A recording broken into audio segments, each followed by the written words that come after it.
এক ভাই প্রশ্ন করেছেন, লুঙ্গি পরা সুন্নত কিনা? অবশ্যই সুন্নত। আল্লাহ রাসূল সাল্লাল্লাহু আলাইহি ওয়াসাল্লাম পায়জামা কিনছেন, একটু হাদিসে আছে, পরছেন এটা নেই। কারণ কি নিজের জন্য কিনছেন না বিবিদের জন্য কিনছেন তা আল্লাহ বেহতর জানে। তিনি সারা জীবন লুঙ্গি পরছেন। সেই জামানায় লুঙ্গি আরো বড় হতো, বড় হওয়ার কারণে সেলাই না করলেও চলত। লুঙ্গিটা ছোট বানাই ফেলছে, সেই সেলাই না করলে তো সতর খুলে দেবে। তো লুঙ্গি পরতেন, সেলাই করা ছিল না।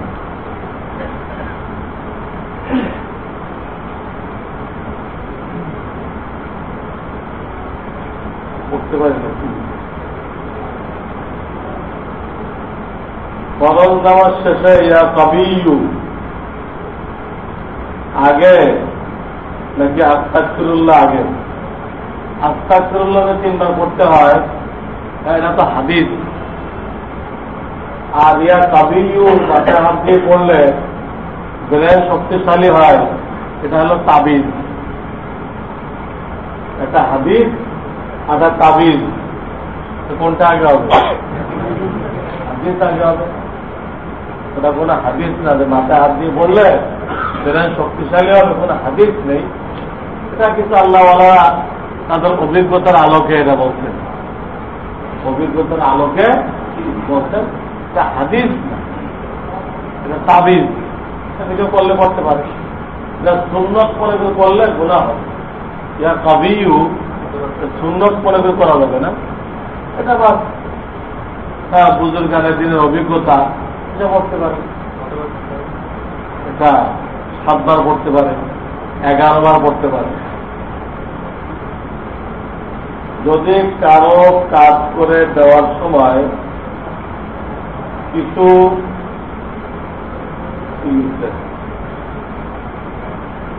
দেওয়া নেওয়া কথাবার্তা না হয়, কিন্তু পরবর্তীতে যার কাজ করে দেওয়া হয়েছে সে যদি আমার স্ত্রীকে কোনো গহনা উপহার দেয়, তা নেওয়া যাবে কিনা?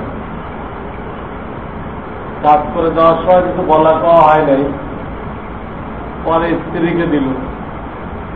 কাজ করাইলো তাকে দিয়ে, স্ত্রীকে দিয়ে না আপনাকে দিয়ে?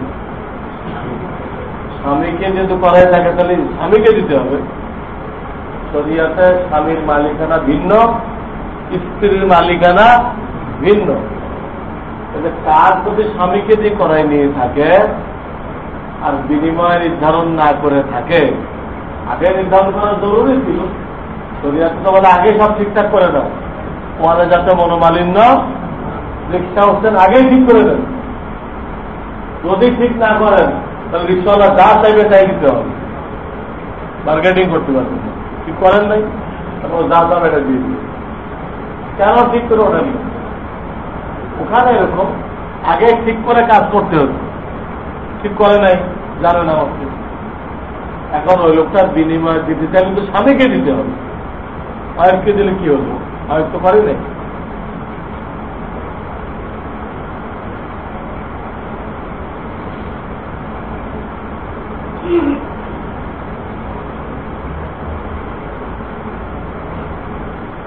এক ভাই মন্তব্য করতে,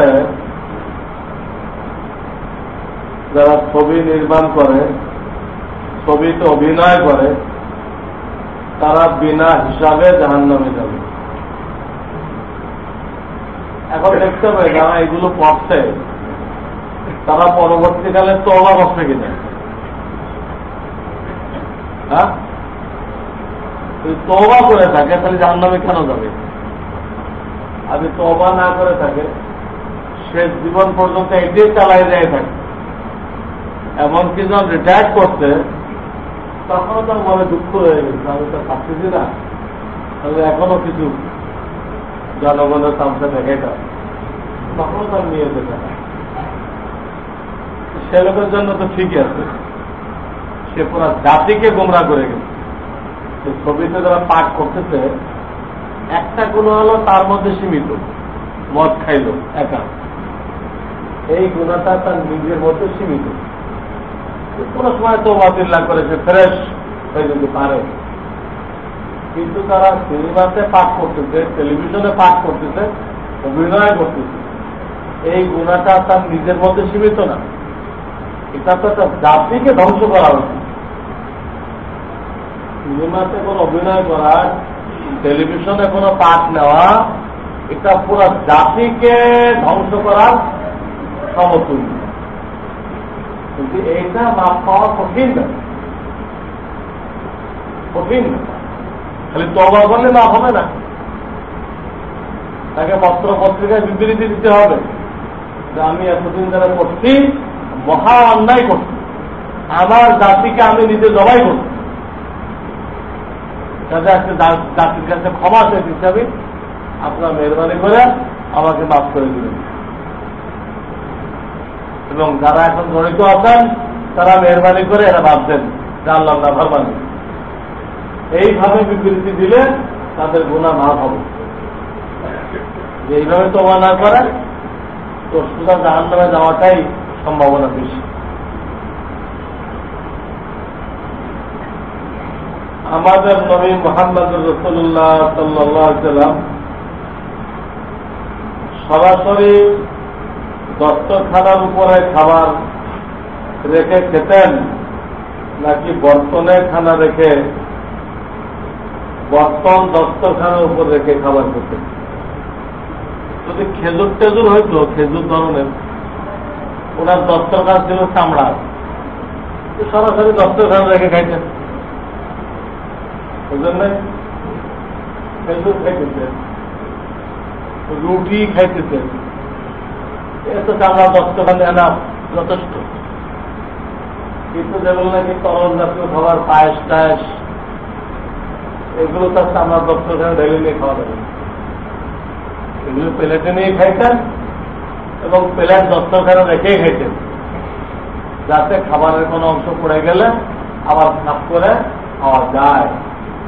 এতে শুকনো খাবার হলে সরাসরি দস্তরখানে খাইতেন, নরম খাবার হলে প্লেটে রেখে দস্তরখানে রেখে খাইতেন। আমাদের গ্রামের বাড়ির মসজিদে খুতবার আজান মসজিদের ভিতরে না দিয়ে বারান্দায় দাঁড়িয়ে দেওয়ার জন্য ইমাম সাহেব নির্দেশ দেয়, সেই অনুযায়ী বারান্দায় আজান দেওয়া হয়। ইমাম সাহেব রেজবি নামক এক লোকের মুরিদ, তার এই ফতোয়া ঠিক আছে। রেজবি তো সেই লোক যার সম্পর্কে আমি বলেছি যে ইংরেজরা 4 জনকে খাড়া করছিল মুসলমানদেরকে গুমরাহ করার জন্য, গ্রুপিং করার জন্য। তার একজনের নাম হল মৌলানা আহমদ রেজা খান। তার বাড়ি ছিল ভারতের একটা জায়গায়, ওই জায়গার নাম হল উল্টা বাস বেরেলি। উল্টা বাস, এই উল্টা বাস বেরেলিতে এই উল্টা লোকটা পয়দা হয়েছিল, ইংরেজদের গোলাম। সেই এই ধরনের যত সেরেক বেদাত, বারান্দা আজান দিতে হবে, মিলাদ করতে হবে, কিয়াম করতে হবে, জশ্নে জুলুসে করতে হবে, হ্যাঁ, মাজারে গিলাস দিতে হবে, যত বেদাত দেখতেছেন ওই লোকটা চালু করে দিচ্ছে ইংরেজদের পক্ষ থেকে, নাহলে আহমদ রেজা খান। ওর অনুসারীকে আমাদের দেশে বলে রেজবি, রেজা থেকে রেজবি। আর এর অনুসারীকে পাকিস্তানে বলা হয় বেরেলি গ্রুপ, যেহেতু তার বাড়ি উল্টা বাস বেরেলি, বেরেলির কারণে, জায়গার কারণে পাকিস্তানে এখানকে বলা হয় বেরেলভি গ্রুপ, আর বাংলাদেশে বলা হয় রেজবি গ্রুপ। সব হলো তার ভক্ত। আর বাংলাদেশে তার সল এজেন্ট ছিল এই কুমিল্লার যে হাজীগঞ্জ, এই হাজীগঞ্জের যে বড় মসজিদ, এই মসজিদের এককালীন যে খতিব ছিল এর নাম হল আবেদ শাহ। আবেদ মানে ইবাদত করনে वाला, নাম তো খুব ভালো, কিন্তু আসলে তার নাম হওয়া দরকার বেদাত শাহ। বুঝছেন? ওই উল্টাবাজ বেরেলিওয়ালার এদেশীয় এজেন্ট ছিল এই আবেদ শাহ। এই হাজিগঞ্জ মসজিদে বসে যত সেরেক বেদাত এদেশে প্রচার করছে, এক পর্যায়ে ওখানে লোকেরা যখন জানলো যে এগুলো সব গলত, তখন তারা বের করে দিল। বের করে দিলে ওই লোক তখন যায় এই ঢাকা নারায়ণগঞ্জ আসে আস্তানা গেল।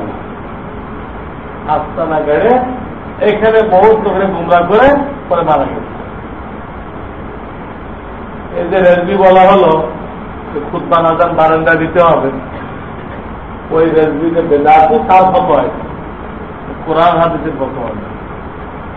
যার এজেন্টের নাম কইলাম আবেদ শাহ। কোরআন হাদিসের যেটা আছে বাইনা ইয়াদাইল খতিব, খুতবার আগের আজানটা খতিবের সামনে দিবে। সামনে দিতে হলে বারান্দায় করতে যেতে হবে। পয়লা কাতারে দ্বিতীয় কাতারে দিলে সামনে হয় নাই, এগুলো হাদিসের শব্দ। বাইনা ইয়াদাইল খতিব, খুতবার আগের আজানটা খতিবের সামনে দিবে, বারান্দা কোথায় পাইবে? এই জন্য এগুলো তাদের ভণ্ডামি।